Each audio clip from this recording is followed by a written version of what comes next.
Good evening and welcome to the 2024 election show. History is being made tonight as the leadership of the U.S. rests in the hands of millions of voters. We'll keep you up to date with the polls as they come in and give you minute-by-minute coverage while those numbers continue to climb. This is the 2024 presidential election coverage with UV Television. Months of campaigning have led to one major decision between two candidates.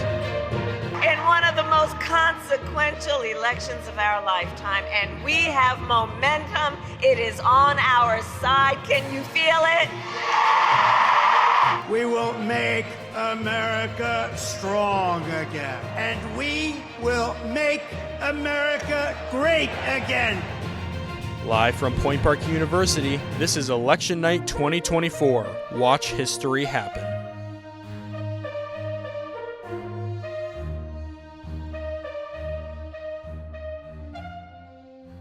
We'll be beginning this broadcast with a discussion of who exactly these candidates are. That's right. There's been so much discussion around these candidates, their backgrounds, and their plans. And we're here to take a look at who Harris and Trump plan to be if elected president of the United States. All right, so first off, I just want to get a basis covered. Has everyone here voted today, and has anyone taken the chance to use the mail-in ballot system? Yeah, so my family, we did the mail-in ballot system. It was just what worked best for us, and it was convenient, yeah. Yeah, I went to vote today in person. I didn't use a mail-in ballot. My mom picked me up and I went and I voted in my hometown because I don't live too far from here. So it was fun to get to go vote with my whole family for the first time. I know I requested a mail-in ballot. I never actually received it, which I know is showing up to be a bit of a problem right now. So I ended up driving home to vote in person. That's crazy. I was fortunate. I have my address for on campus, so I voted at the Smithfield election polling place, and it was nice. Nice. That's convenient. And with that being said, let's get into who we're voting for. So let's dig in. So Kamala Harris, the Democratic nominee. Let's get into it. Right, so I think this is interesting. She's only been campaigning for roughly around 100 days compared to Trump, who has been, really campaigning. He's since 2015, 2016, when he first started his presidential campaign. Right. It's interesting to see the timeline and how it's kind of all come to be since Kamala stepped in. And it's been just really interesting to see the stark difference of their policies, what they're implementing, everything that they're hoping for, and how people are reacting to this. Yeah, I think her strategy is really creative. She picked one keyword like freedom, and she really built her stance and her campaign off of that, which I think is really creative because then it also ties into what her main points are. And it's just a really good tying together piece. Yes, and one thing you see from Kamala's campaign that we don't see from Kamala's campaign that we saw a lot in Hillary Clinton's campaign in 2016 is the fact that she is a woman running for president. When Hillary Clinton was running for president, she used the fact that she was a woman as a big part of her campaign, and Kamala has really not been using that as much. She's people know that she's a woman, and she's not going to use that as her main factor. She's using other things, which I think would work in her favor. Absolutely, yeah. Well, too, I think she's been purposely trying to keep her racial identity not hidden, but not bringing it up actively in her campaigns and just at any rally she's at, really, which I think is also interesting. Right, and also she's been really connecting with the Gen Z. She's been doing everything she can, whether that be celebrities, music, forms of social media. She's really active on TikTok. And I think that that's a really creative way to go about this campaign that a lot of, you wouldn't really think of it, right? You wouldn't think just social media, so to speak, but... Oh, yeah, it's been very different than Trump's campaign specifically, but almost any other campaign we've seen with the capitalizing on the brat summer with Kamala HQ has been saying everything. Kamala is brat and things like that. I feel like she's really been capitalizing, and her campaign has been capitalizing on the younger demographic, which I feel like other people aren't really capitalizing on as much, but I think it's very important because people of our age are all starting to vote and capitalizing on young voters who have so many more elections in their lives. That's a good target demographic. Right, and it is really interesting. This is our first one to vote in, and it's quite an important one. Now, even though the world's eyes are on the race for Commander-in-Chief, it's not the only race happening tonight. Tonight, we have Senate reporters Annabella Gizzi and Peyton Celesti enlightening us on some other races taking place. Yeah. Thank you guys for joining us. Of So, course. do you guys Great to be here. Yeah. Do you guys want to start to tell us a little bit about some of the other races up? Yeah, of course. So we do have in the near future reporting on, our home state Pennsylvania Senate races, but we also have some other close races that we are gonna, get into a little bit here with getting into Pennsylvania later because we know that's one of the biggest. Coming up first, we do have Montana. We have Senator Jon Tester, who is the Democratic nominee, going up against Tim Shealy, who is the Republican challenger. It's interesting to see because the one Democratic causing independent Joe Manchin of West Virginia decided not to seek another term, essentially handing the deep red state's seat to the GOP. Montana became the most tenuous Democratic seat in the chamber, given Trump's double dite when there was in 2020.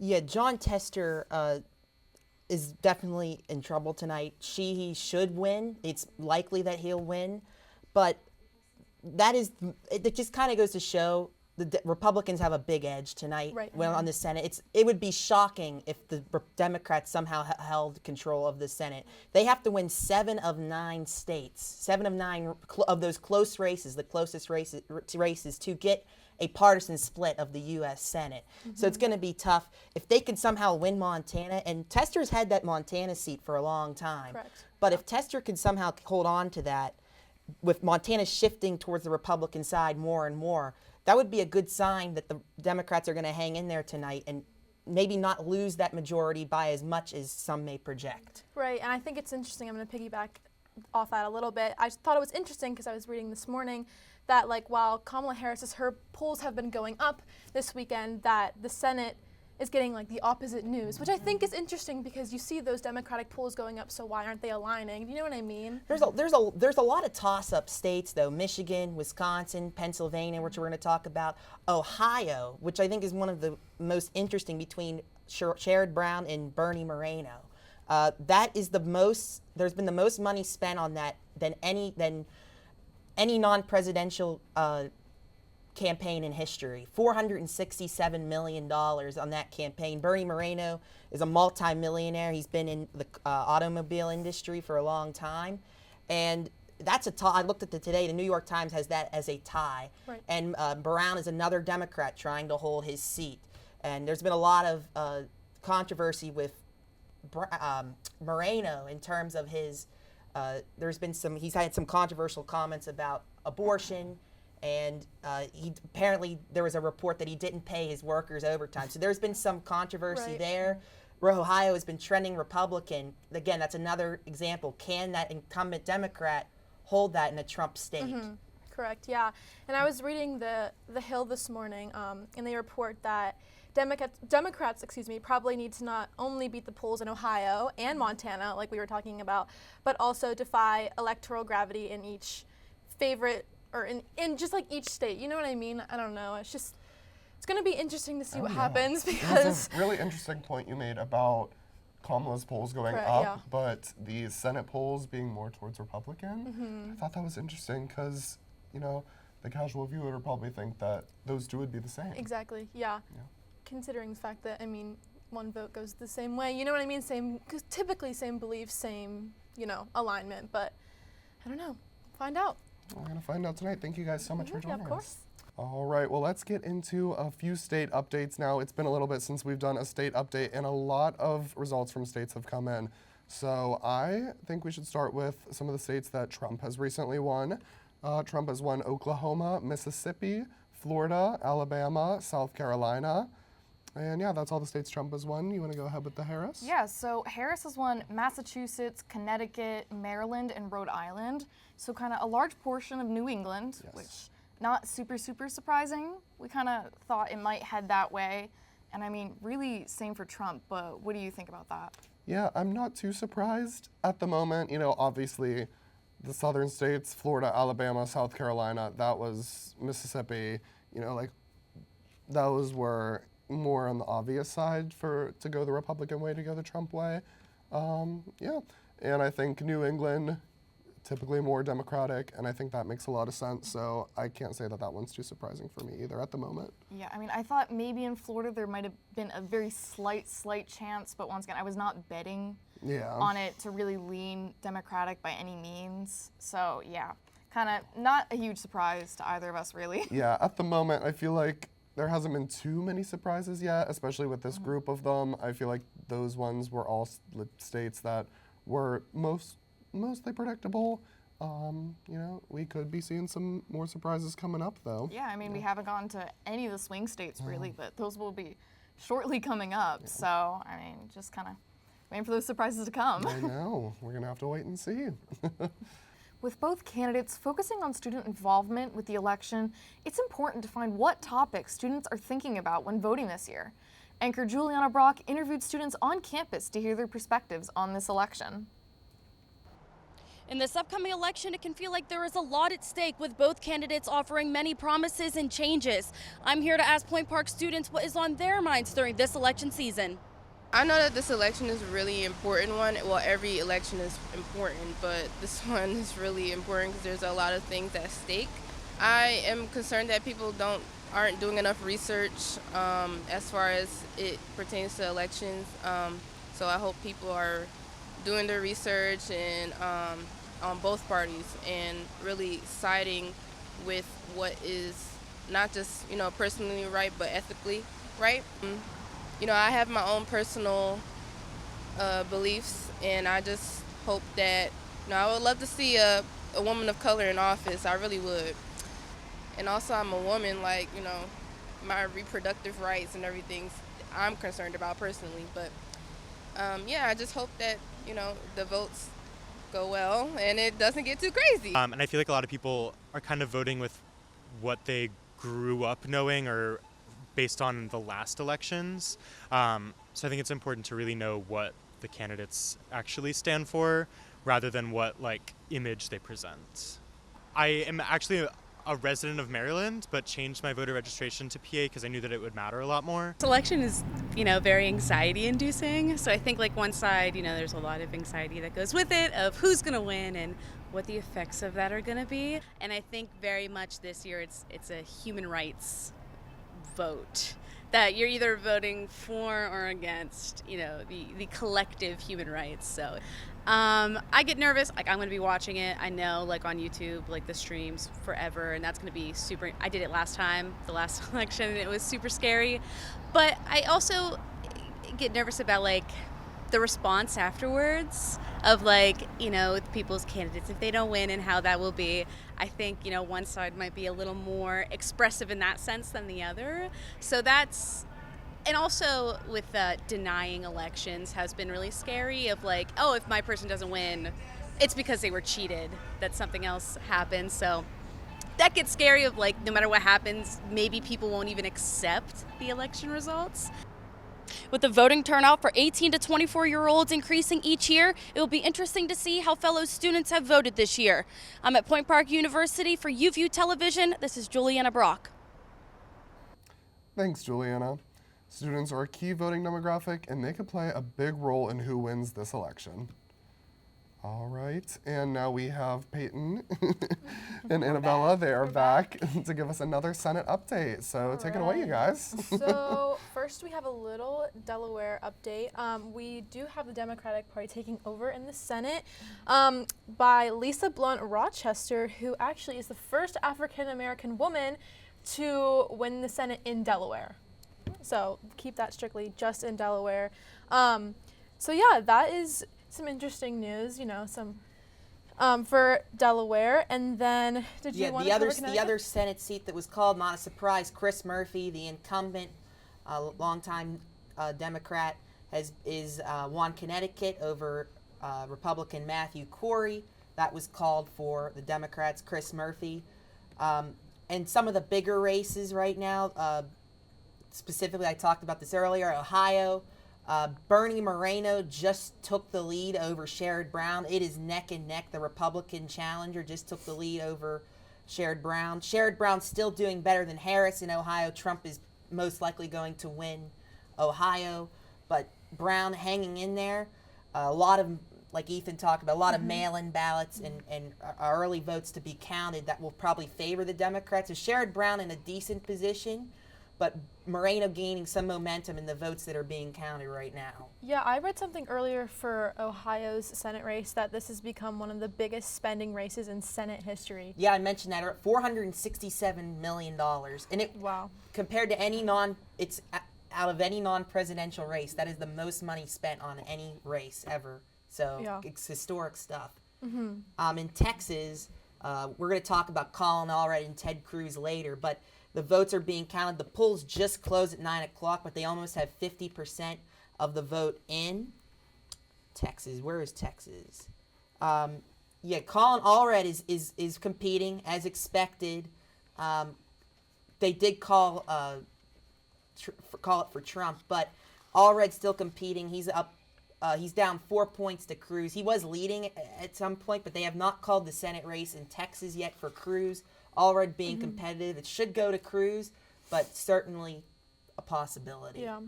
We have a little bit of a Pennsylvania update. We have 16% of the votes in, with Casey still in the lead. So we'll see what happens in the near future. Yeah, thank you guys. We'll see you again soon Yep. for another Senate update. Yeah. As the night goes on, the results just keep coming in. Let's check in with our poll tracker, Ethan Rowinski. Ethan? Okay, guys, welcome back. First off, we always got to start the segment. Here is what our electoral map looks like. We're leading, like I was saying, we're building that base of red states for everywhere. We have North Dakota, South Dakota, Wyoming, all of that, central Great Plains region, all going for Trump. As much as Trump would have liked it, AP has called New York for Democrats. I mean, there's not really a surprise there, as much as Trump was campaigning there with his Madison Square Garden rally that he was doing. So right now, Democrats are at 99 electoral votes and Republicans are at 120. It's definitely not surprising that Republicans are in the lead right now, especially these bigger, a lot of these smaller counties have a way smaller population. They're able to count all of those way quicker. So in the early parts of the night, Republicans are, pulling ahead. However, with that being said, if I was Kamala Harris and I was her campaign, I would be a little nervous right now. I think specifically we should look at Florida right now. There was a lot of, wondering, is Kamala going to pull ahead in Florida? Maybe not necessarily to the point where she'd win the state, but more so, is she going to be able to, lessen that Republican lead that was so strong with Ron DeSantis as governor, with all of the migration there from other states to Florida? Is Kamala going to pull ahead? The resounding answer, absolutely not. The battle for marijuana to legalize in the state, that did fail tremendously. And I'm believing that we just got a AP call, which I don't know if we can pull up, that Trump is now, Ohio has been called for Trump. Let me pull that back up. Sorry about that. Ohio has been called for Donald Trump. I always think Ohio is so interesting to talk about because this used to be a swing state. In our lifetime as college students, Ohio was a swing state. It's, at this point now, it's, I can't fathom Ohio being anything but Republican at this point. J.D. Vance he's their senator. They elected Vance, so that probably even helped carry Ohio even more. But back to Florida, that, people expected Harris to at least have some, traction there. None at all. And if Florida, that's already falling behind for Harris, what about in a state like Pennsylvania? What about in a state like North Carolina? North Carolina, they did elect a Democratic governor, but a lot of the times, just because a down ballot race, even as big as governor of your state, may go one way, that does not mean that on the top of the ballot, it'll go towards Trump. It'll go towards a Harris. In Michigan, too, in Wisconsin, we're still wondering there. Those polls are beginning to come in. I want to make a few more points. One, CNN did an exit poll about kind of focusing on gender and how that is, moving ahead, because a big part of the Iowa poll and a lot of other polls was, are women the silent majority in this election who are going to turn out in droves for Kamala Harris? Women have actually, I believe, if I'm remembering the CNN exit poll correctly, +5 to the right, towards Donald Trump. Not towards Harris, towards Donald Trump. If women are going towards Trump, then Harris, I believe, should be very worried right now and hoping that those battleground states become secure. Last thing I want to bring up is Iowa. We were all not freaking out, that's not the right word, but we were all wondering about Iowa with that +3 and for Harris in Iowa, in a CNN exit poll, if people are going +5, or if women are going +5 towards the right and not towards Harris, that does not bode well for Iowa going towards Harris. You would need a massive shift towards the left in order for Iowa to go anywhere close to blue. So there's a lot of information coming on, and from my perspective, when Gavin comes back on, he may disagree with me in what he's reading, but from my perspective, Harris, she needs to be sure that Michigan, Wisconsin, and Pennsylvania, those are all going for her. And I'll toss it back to the desk.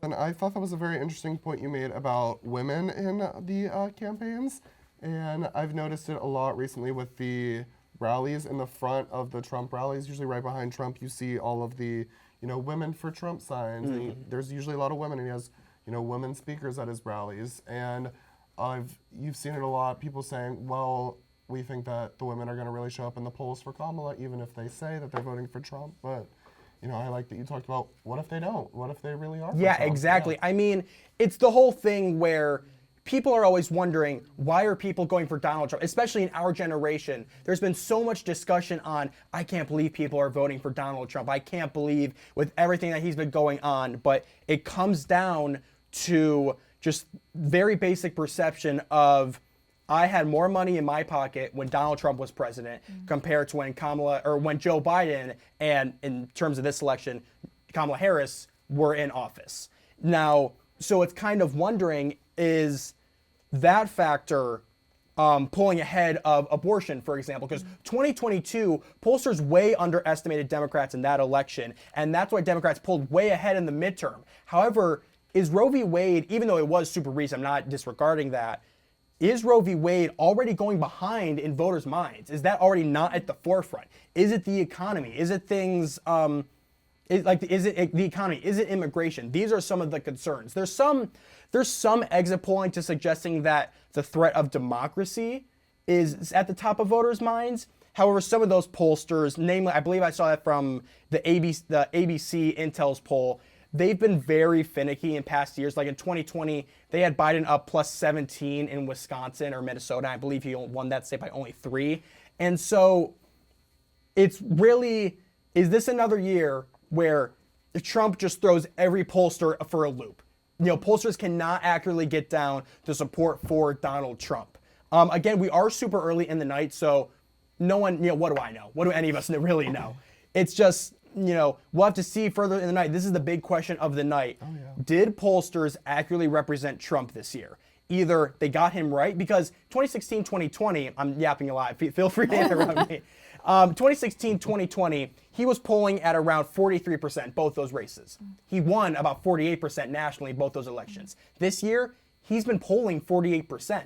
So the question is, did Trump either, his finally being accurately measured, or he's still being underrepresented, and he's been winning this entire time? Any talk of Harris pulling ahead in any of these swing states has just been all for nothing, because Trump was always ahead in these states. Well, and I think it's really interesting. There's a bit of dispute, especially when it comes to the economy and when it comes to inflation and, how the American economy is, where, Trump's, his background is saying, no, our economy is very, very bad. Inflation is at an all-time high. And, Blue is saying very much, no, it's actually very steady. And the GDP, according to the Bureau of Economic Analysis, says that it increased at an annual rate of 2.8%. So it's not as bad as it really seems. No, absolutely. I mean, one of the biggest things that Democrats have been pushing in this election is that look at the S&P 500, look at the Dow, look at the stock market. It's at all-time highs. And even in Pennsylvania, there's been the argument where even if percentage-wise, maybe we're pumping, not necessarily less, but we're pumping at different rates, in net volume, we are pumping more oil, we're fracking more than ever before under the Biden administration. However, I was reading a CNN exit poll earlier.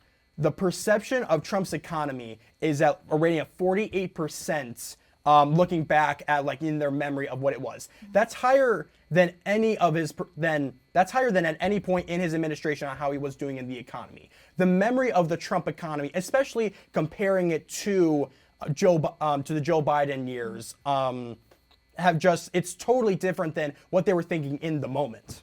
Oh, yeah. Right, and I mean, COVID really messed that up. Absolutely. It really wrecked everything, kind of create such chaos, and, you know, inflation skyrocketed, and jobs, you know, it was such a mess, and I think we're still coming out of that, really. Absolutely. I mean, just because inflation is down, that doesn't mean prices are not going up. It just means they're going up at a slower rate. However, I think there is some unique perception where, you know, Trump has been attacking that it's the Biden administration. They're the reason that inflation went way, way, way up. And namely point to his infrastructure bill that they passed. A lot of, you know, outside third-party people have reviewed that the infrastructure bill's impact on the economy, on inflation. It's about 2.6% of the reason that inflation went up. The biggest reason why that happened was because people were saving all their money in 2020 and then spent it all right at the beginning of 2021, right when inflation went up. So if the economy is at the top of people's minds, is that, you know, is that memory versus reality? How are those conflicting? How is that going to affect the race? You know, we're really just going to have to find out what happens. Absolutely. It's early in the night still. We're going to be here, very if not early. tonight, for a few days. You know, we shall see. But thank you for that update, Ethan, and we look forward to seeing Thank you very later much. on We'll in the be here night. all night. Yeah. All right, well, thank you. Israel has recently been given 30 days by the United States to address the catastrophic humanitarian situation in Gaza. This period ends next Tuesday. Defense Secretary Lloyd Austin and Secretary of State Anthony Blinken sent a warning to Israel mid-October. The letter threatened that if officials cannot increase delivered aid into Gaza, military aid could cease to be sent. Right now, only 35 shipments are being sent to Gaza daily, which is only 10% of what the U.S. has deemed minimum. There are reports of children and families in Jabalia going days without food. Since the war started, there has been a significant decrease in how much aid is being sent. Before last October, on average, 500 lorries were sent daily to the Strip. Linda Thomas Greenfield says the U.S., quote, rejects any Israeli efforts to starve Palestinians in Jabalia or anywhere else, end quote. However, Israel's ambassador rejects the claims of humanitarian neglect. He blames Hamas hijackers for the decreased numbers of aid crossing Gaza. The United States has been one of Israel's largest allies since the creation of the state in 1948. This year, Israel has received over $3 billion in foreign aid from the U.S., making them one of the biggest recipients of aid. Former President Donald Trump has described himself as a protector of Israel. At the October Israeli-American Summit, he called Jewish people and people who love Israel who would vote for a Democrat fools. He has voiced total support for Netanyahu and is in favor of the country winning the war fast. Vice President Kamala Harris has also spoken about the strength of the allyship between Israel and the U.S. In her 60 Minutes interview, she said the bond between the American people and the Israeli people is an important alliance, while dodging the strength of a relationship with Netanyahu. Her support for the country's ability to defend itself is strong, but she has also claimed to not be silent about the humanitarian issues in Gaza.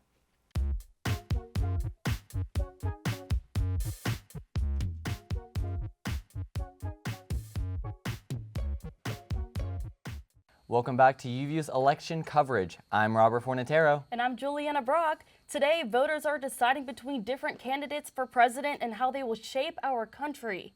So we have some state updates going on here, and honestly, well, we only have the one right now, and we got the District of Columbia. They are for Harris, and that is at 92.6%.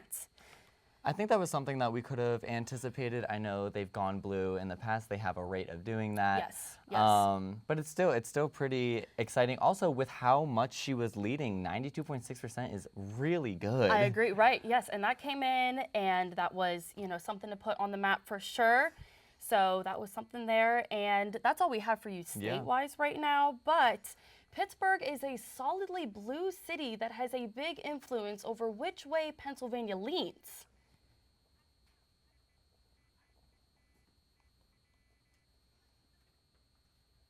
Reporter Gabriella Waite took to the polls this morning, and she is here to show you why voters went out to vote today. Gabby?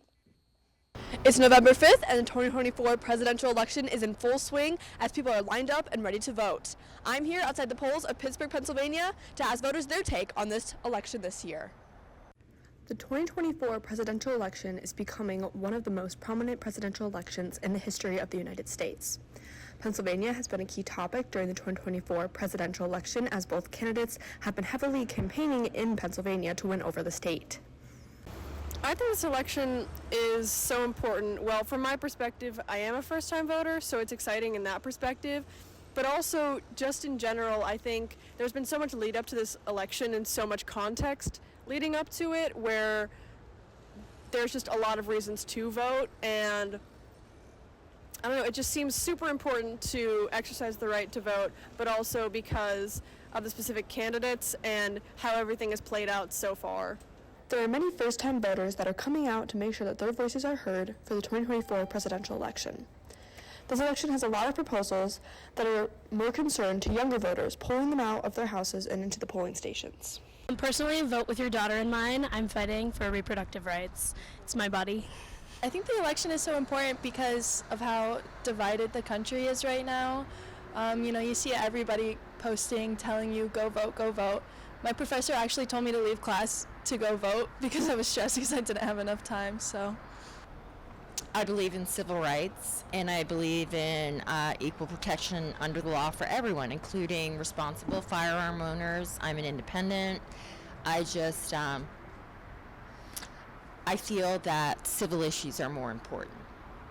This 2024 presidential election is turning out to be a nail-biter, with everybody in the country wondering who's going to be the next president.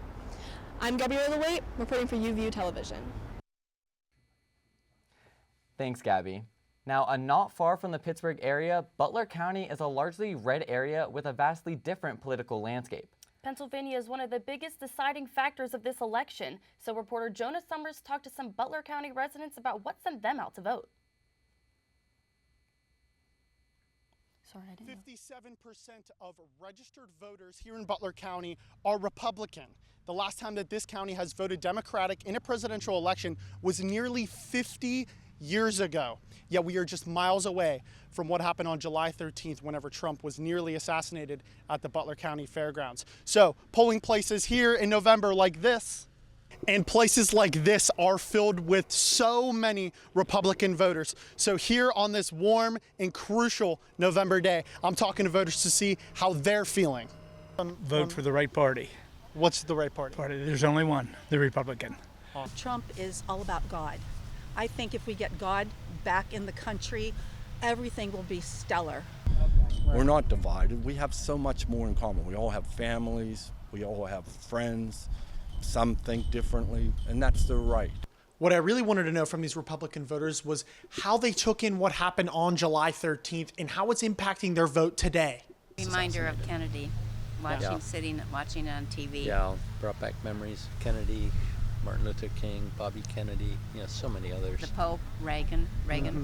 I think it's a major thing because, first of all the rhetoric has gotten so ramped up and so very negative, and I've been voting for quite a long time, and I've never seen, something where now they're talking about assassinating an opponent or taking somebody out because they don't believe the way they do. I just think that is not America. It's not the America I grew up in. We have to get unity back. We have to respect each other's feelings and our policies without taking somebody out because they don't agree with us. And I was just amazed and upset about it, that could happen in today's times. One of the hot topics for these voters was immigration and how they wanted to see both candidates tackle immigration in this year's election. Immigration. Close the border. Or work on the border more than it has been done, if at all, in the last 4 years. Now, 2024 was, within Joe Biden and Kamala Harris's 4-year term, the lowest rate at which illegal immigrants were coming up from the southern border. And what about all the people that are coming in legally? They have waited in line. They have done the proper things. They deserve that kind of ability to become an American citizen. Republican voters were extremely strong in their opinions on Donald Trump. They noted his foreign policy, his tax reform, and many other areas that just strengthened their vote and strengthened their opinion when talking to me. He's going to strive for peace, or he's going to be pushy. One of the two, and I'm for either one. In an election that has been talked about for 4 years now, all Americans want at the very end of it is peace. Stop the hate. Stop the animosity. Go to your neighbors and put your hand out and try to get along with everybody, even if they have a sign that's against, your candidate. Reporting for UView Television and Point Park University, I'm Jonah Summers. Thanks, Jonah. On the campaign trail, Vice President Kamala Harris is connecting with voters nationwide, focusing on issues like affordable health care, climate action, economic equity, and most notably, freedom. During her campaign, Harris highlighted these priorities in the cities across the Midwest, emphasizing that freedom means equal opportunity and access to resources for all. At the Congressional Black Caucus Foundation's Phoenix Awards, Harris said, quote, "Let us fight to make sure that our country, that all people can be free in every way," end quote. With her focus on freedom becoming a central part of her campaign, Harris has been able to appeal to multiple groups of voters, and her campaign, after touring all across our country, has spread this message widely. Donald Trump's campaign and rallies are to make history. His most popular catchphrase, "Make America Great Again," has taken new levels of meaning and pride for citizens across the U.S. His rallies feature guest appearances, vendors, small concerts, and more. Trump offers a variety of promises in his campaign that include expanding U.S. energy production by oil drilling in areas such as the Arctic, sealing the borders and executing a mass deportation, pledging to end the war in Ukraine within 24 hours, and more. On his website, he offers 20 core promises, with the first being to, quote, "end inflation and make America affordable again," end quote. And he plans on doing this by extending the tax cuts he enacted in 2017, abolishing tax on Social Security, making tipped income untaxed, and cutting 15% of corporations' taxes. His campaign also covers solutions to climate change, increased tariffs, and reducing housing costs. So, a few things that in that story were grazed over at the end, housing costs, tariffs, such like that. So I know that we had a reporter cover this earlier, but going back onto the tariffs, 10 to 20% will be increased for foreign goods, but 60% will be increased on goods from from China. So that's very interesting. And then still along the lines of trade, he's hoping to promote homegrown manufacturing, which more than likely, with these increased tariffs, it's going to motivate people for more homegrown manufacturing. You know, that's quite interesting. And for reducing the housing costs, you know, he wants to prevent undocumented immigrants from getting mortgages and deporting them. And he wants to also launch a home building program on federal land. So, you know, on the federal lands, he wants to have a home building program. He wants to, you know, the money going towards immigrants who are taking mortgages. That's his perspective. That's what he wants to do. And that is just some of the very many policies that he wants to implement. And tell me more about Kamala's. Yeah, no, and I think what's kind of funny is although they're pretty different political candidates, they do have not a lot, but some like plans that do overlap. Right. Yes. I know like healthcare was like a big topic for each of them, and I know that was a big one for Kamala, like I know especially. And then I know that let me just restart. I'll focus on her economy. Yeah, sure. I know in their economy plans, they're completely different. Right, yes. I know Kamala, she wants to expand the Child Care Act. Yes. She wants to make sure that, or the Child Tax Credit Act. She wants to make sure that families are getting a tax credit or a bigger tax credit. I know she said that she wants to see cuts for children 1 and under, around $6,000. For children 2 and 5, $3,600, and then for any older children, it would be around $3,000. But I think where the big issues lie is definitely in like their gun policy and their border policy. I know Kamala is very big on banning assault weapons and high capacity magazines. She also wants to she wants to require universal background checks because as of right now, that's not required. Right. And I know Trump, he said that that's not a main issue for him right now. But it's a big one that should be talked about.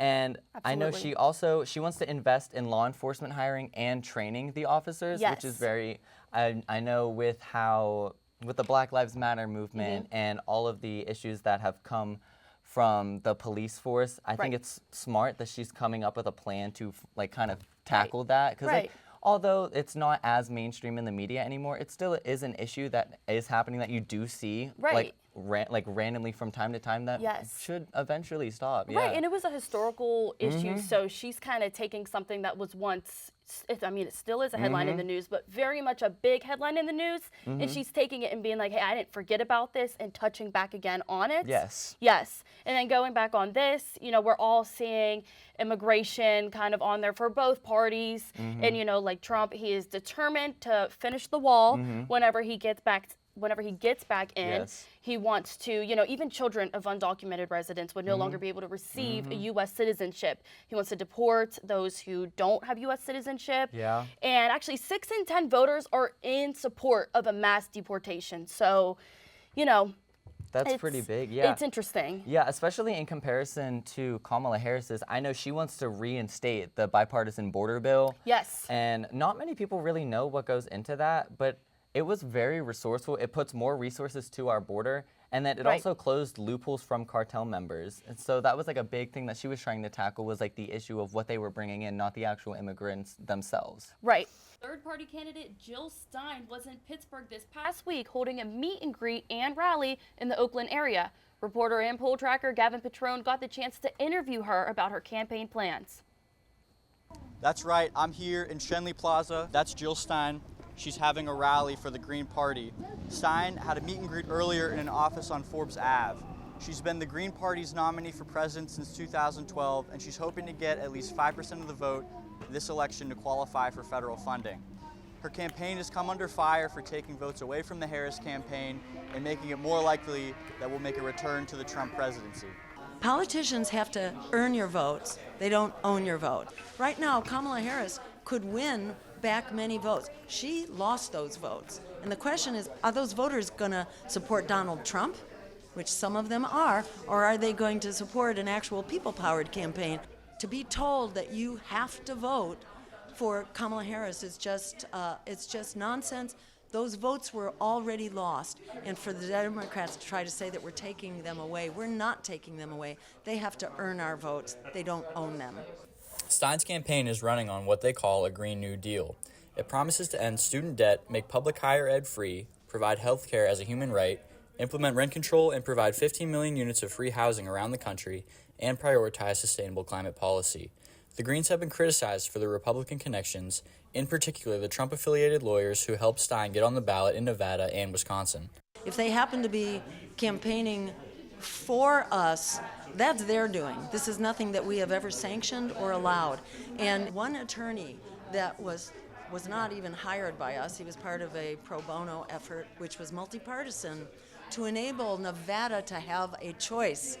This was not a partisan issue. This was an issue of plain basic democracy. And unfortunately, the Democrats are on the wrong side of history here. Both progressive Democrats in Congress and Green allies in Europe have asked that Stein step down to make a Harris victory more likely. I also spoke with Stein voters outside the meet and greet before it began. In 2016 and 2020, I actually voted for Donald Trump. So if anything, she's taken a Trump vote and making it a Stein vote. He was actually a peace candidate in 2016, very imperfect, very flawed, but one with a chance of winning. I voted for him in 2016 and in 2020. An average calculation of the most recent polls has Stein at 0.8% in Pennsylvania and about 2% nationally. In Oakland for UView Television, I'm Gavin Petrone. Yeah, so Jill Stein, I was just talking about her over there at the map. She's taking a lot of Harris's supporters, and she's reducing that vote that Harris would have had by, I don't know, it's like 2% right now. RFK is included in that too, and those votes might have leaned more towards Trump, but the third-party vote in Michigan, I think, will definitely be bigger than a lot of the other states. But I don't know, I spoke with her, and obviously, the Israel-Hamas conflict is the biggest issue. It's kind of the only reason her campaign has traction right now, because so many younger leftist voters are frustrated with the Biden and I guess by extension Harris administration to the point that they won't vote for her, and they don't care that there's going to be another Trump presidency because they think it's going to be just as bad. Yeah, I don't know. Right. I feel like, honestly, along with a lot of other points, there are certain things that will just take precedent, and some people will take that and run with it, and that dictates who they vote for. And for people voting for Jill Stein, that is one of them. And I feel like this is, it's really awesome we got the opportunity to talk with her, by the way. Yeah, it was awesome. That is so incredible. And then, I agree. Like, a lot of people are just fed up with the war. They feel so strongly, so passionate about it that they're like, Jill Stein, I like where she's going with this, so I'm going to vote for her. And I'm wondering if, I know I'm saying Michigan a lot because it has a larger Arab American population who are going for Stein. I'm wondering if that's what's driving Trump's edge on Harris right now in Wisconsin and PA. The polls are still only half counted, but it's seeming like we're going to see another 2016 here, where Right. Stein was the spoiler candidate, and that was kind of the reason why we saw Trump again. Right, and it almost feels like we're seeing like a repeat of history here. You know A what I little mean? bit, yeah, a little bit. We're seeing a repeat here. Hopefully not too much, but it all depends on where it can go. Yeah. Now, is she trailing in any other location besides Michigan that could like make a big impact on this election? Oh yeah, Wisconsin and Wisconsin? Pennsylvania. Yeah. Okay. Pennsylvania, she doesn't have nearly as much of an edge in that Scranton area we were talking about earlier that Biden did, and we were saying it's because that's Biden's hometown. She does have a pretty significant edge here in Allegheny County, but it's looking like it's going to need to be the Philadelphia area that really sets her apart, or Erie. But Erie, it's still way too early to tell. I think they've only counted about 20%, and I don't even want to say anything until they get 50. Right. So, Right. yeah, it's too early. Yes, it'll certainly be something to keep our Yes, eyes on. Absolutely. Absolutely. Even though this is a U.S. election, the world is watching as America makes its decision. International reporter Hannah Bazet interviewed people from various European countries to see their thoughts on the election. Hannah? Okay, so from a German perspective, I think that it is a little complicated, the situation in the US right now, especially like when it comes to internal politics. There's a lot of like potential for conflict between two been more extreme over the years. I think the best fit for US right now would be Kamala Harris. Mm-hmm. Because I think she's more like liberal and open to everything. I do not really like any of the two candidates that are up for election right now. I think if I would vote, I would vote for Kamala Harris, just because I think that she is, you could say, the lesser evil. And I think it would be better for the U.S. as a country, but I don't think it is the ideal solution as a president. Kamala would be the best fit because she has more open ideas and welcoming to people. I think the political system in the U.S. as a whole is a little flawed, just because you always have just two candidates and two sides instead of multiple options. For example, in Germany, you have multiple parties that you can choose from. So yeah, I don't think there would be an ideal solution right now. Regardless of what global audiences may think about this year's presidential election, it ultimately comes down to American voters to decide who they think is most fit for office. And as the votes are counted tonight, the world will be watching closely.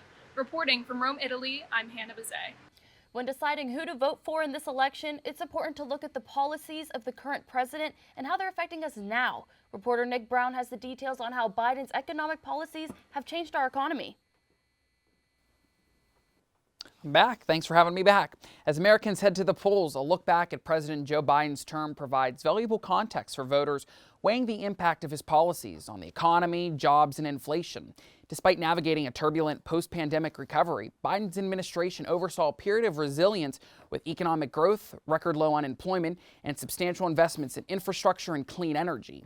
However, inflation and high interest rates have been persistent challenges, and these issues remain a focal point in the current campaign between Vice President Kamala Harris and former President Donald Trump. Under Biden, the 2022 Inflation Reduction Act sought to tackle inflation through strategic spending cuts and investments in green energy, aiming to reduce long-term costs for American households. The administration's focus on clean energy and infrastructure has boosted sectors like manufacturing and technology, creating jobs and advancing renewable energy goals.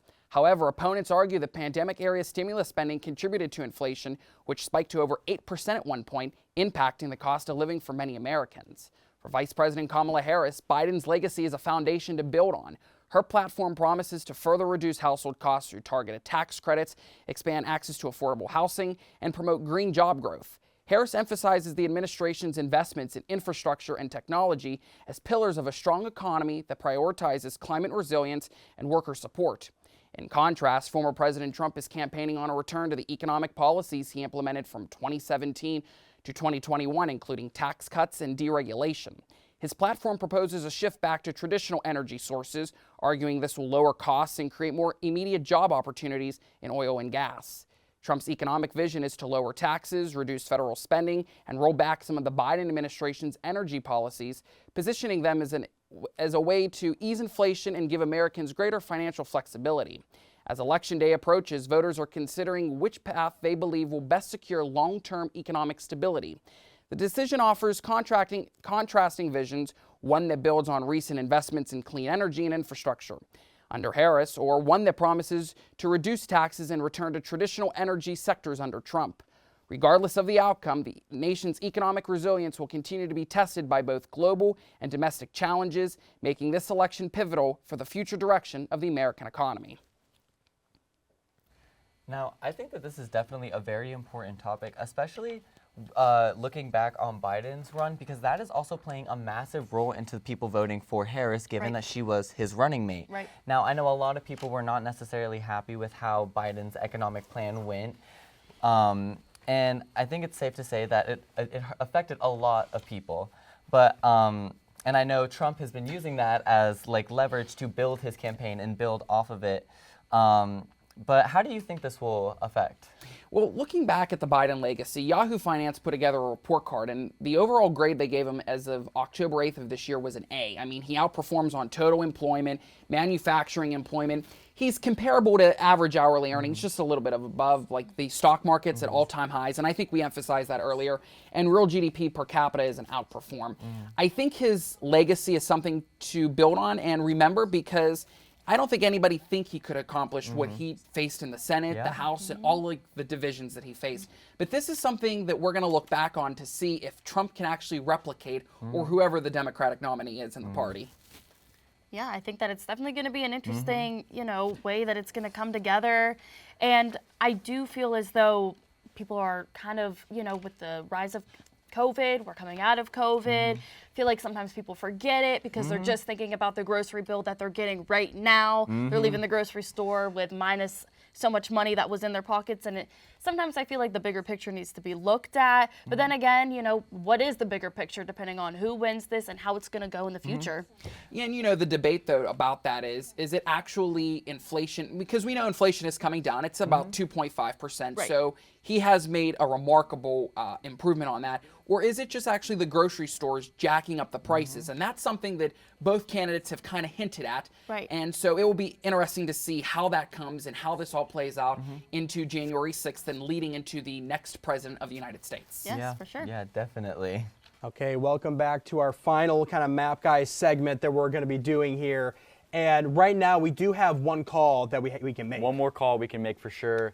The traditional blue dot of Nebraska, their 2nd congressional district, is in for Kamala. That's one electoral vote for her. Puts her at 210 with Trump still at 230. But she's got a long night ahead of her if she's going for victory. Absolutely. If she's looking to win, it's not exactly looking very bright for her. I mean, we've been looking at the polls the entire night, and Wisconsin, Michigan, and Pennsylvania, they're all looking Trump is pulling ahead majorly. 2 to 4 points in favor in both Wisconsin and Pennsylvania. Michigan, it's still too early to say. They've only counted about like 50%. About 50%, yeah. But even that, if trends continue, especially with us talking so much about the Arab community, that, either voting third party or abstaining from voting, period, that might even allow Republicans to clear ahead. Yeah. If we want to look at kind of what are their paths to victory right now, we filled in a good amount of the map. We filled in, all of Nebraska and Maine's districts. We filled in Alaska. We have filled in Georgia, since that's very likely to go Republican. But now, her paths to victory are closing in, because at this point, when all this is filled in, Trump is at 251 electoral votes. And so he's got a pretty big lead now. So let's say if he wins Pennsylvania, it's over. It's over. He wins. He wins, yeah. Which he is. He has about 170,000 vote lead right now with 84% in, 86, and him showing big margins in all of those counties we've been talking about, like Center, Philly County. Yeah, exactly. Yeah. The Lackawanna County, he's up. Allegheny, he's about the same, but he needed in those areas. The Harris campaign needed to either continue the gap that the Biden campaign had in 2020, or get some amount more than they got in this election. Yeah, so absolutely. If let's say we put Kamala Harris, if she does win Pennsylvania somehow, it's still, Trump has a way easier, path to victory where, let's say he won, he's been looking very good in Arizona. He wins that, he needs either Wisconsin or Michigan. Either one, he pulls ahead. Kamala Harris, what she needs is very much, she needs to win both of these in order to get to 270. That's her only path to victory if she wins Pennsylvania. She needs to get the entire Rust Belt, or otherwise, she's done for it. Even if she just loses Michigan, for example, Trump can pull ahead in Arizona, Trump can win in Nevada, and he can win in Michigan, and then that's it. That's it for the campaign. I guess if she did win Michigan and Nevada, then she would have a shot. But I just think it's incredibly unlikely that she's going to win both Wisconsin and Pennsylvania. Exactly. We're going to break the trend since 1988, where the Rust Belt, they're either all going to vote tangentially again for Trump, or only one of these states is going to break for Kamala Harris. Yeah. And I mean, it's interesting with, even if, let's say she does win, okay? Yeah. It won't be anywhere close to the margins Biden was pulling through with. And even those margins were razor thin. Like, what are some of the reasons that you think, she was lagging behind? Well, her campaign had a big focus on abortion, codifying Roe, abortion rights. We keep saying that over the course of the night. I just think it wasn't as much of a hot button issue as she expected it to be. It wasn't as much of a unifying thing. Yeah. I think Trump and the Republicans got the economy. They convinced voters that they would be better for the economy. And at the state that we're in right now, that's what sold voters on. No, absolutely. on So picking him. abortion wasn't as big as it was in 2022. When it comes to voter demographics, Latinos and black men did not come out for Kamala Harris like they did with Biden or Obama or any other presidential candidate. So there's still a chance for Kamala Harris if she can pull through in every single Rust Belt state. But if she even misses a single one, if she misses Wisconsin, if she misses Michigan, or if she misses Pennsylvania, it's going to be over for her campaign. So with that outlook, we're going to go back to our anchors to give a final wrap-up for the night. Thanks, guys. The night is coming to an end, but the election is far from over. UView will have continuing coverage throughout the week until we have the result of who will be taking the presidential role. That's all we have for you tonight, but check out our YouTube channel, UVIEW Television, to see our continuing coverage. From all of us here at UView, we would like to thank you for watching as we kept you updated. I'm Robert Fornatero. I'm Leslie Krebs. I'm Cade Montgomery. And I'm Juliana Brock. Thank you and have a great evening.